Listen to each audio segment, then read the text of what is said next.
ages, natural and domestic, she was now in great danger of suffering from intellectual solitude. She dearly loved her father, but he was no companion for her. He could not meet her in conversation, rational or playful. The evil of the actual disparity in their ages, and Mr. Woodhouse had not married early, was much increased by his constitution and habits, for having been a valetudinarian all his life, without activity of mind or body, he was a much older man in ways than in years, and though everywhere beloved for the friendliness of his heart and his amiable temper, his talents could not have recommended him at any time. Her sister, though comparatively but little removed by matrimony, being settled in London, only 16 miles off, was much beyond her daily reach, and many a long October and November evening must be struggled through at Hartfield before Christmas brought the next visit from Isabella and her husband and their little children to fill the house and give her pleasant society again.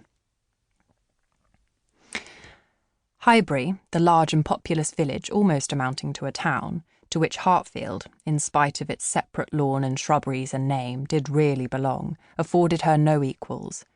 The Woodhouses were first in consequence there. All looked up to them.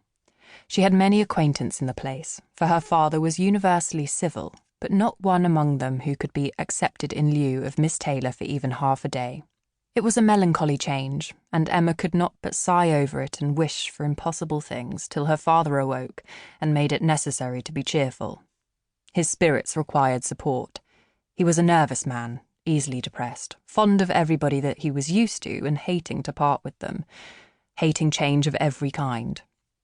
Matrimony, as the origin of change, was always disagreeable, and he was by no means yet reconciled to his own daughter's marrying, nor could ever speak of her but with compassion, though it had been entirely a match of affection when he was now obliged to part with Miss Taylor too, and from his habits of gentle selfishness and of being never able to suppose that other people could feel differently from himself, he was very much disposed to think Miss Taylor had done as sad a thing for herself as for them, and would have been a great deal happier if she had spent all the rest of her life at Hartfield.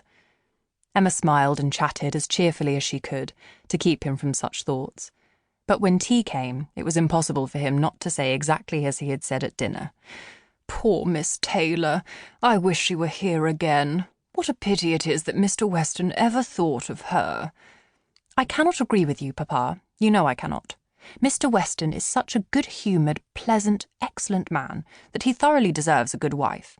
And you would not have had Miss Taylor live with us for ever and bear all my odd humours, when she might have a house of her own?" "A house of her own? But where is the advantage of a house of her own? This is 3 times as large, and you never have any odd humours, my dear." "How often we shall be going to see them, and they coming to see us. We shall be always meeting. We must begin, and must go and pay our wedding visit very soon."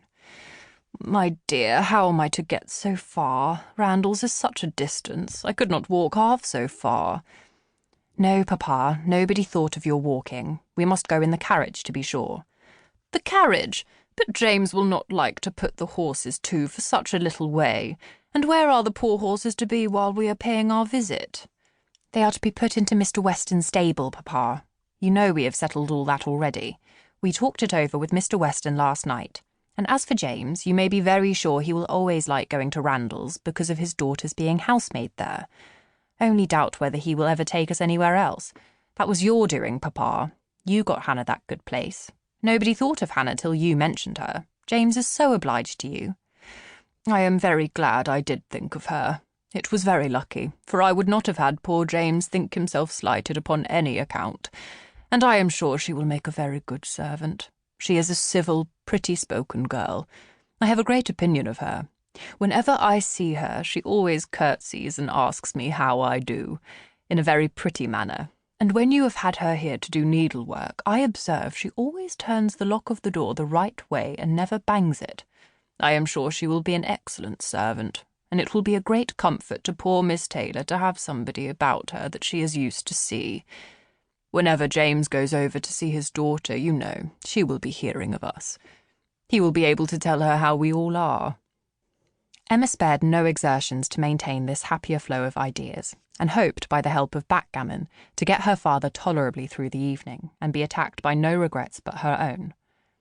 The backgammon table was placed, but a visitor immediately afterwards walked in and made it unnecessary.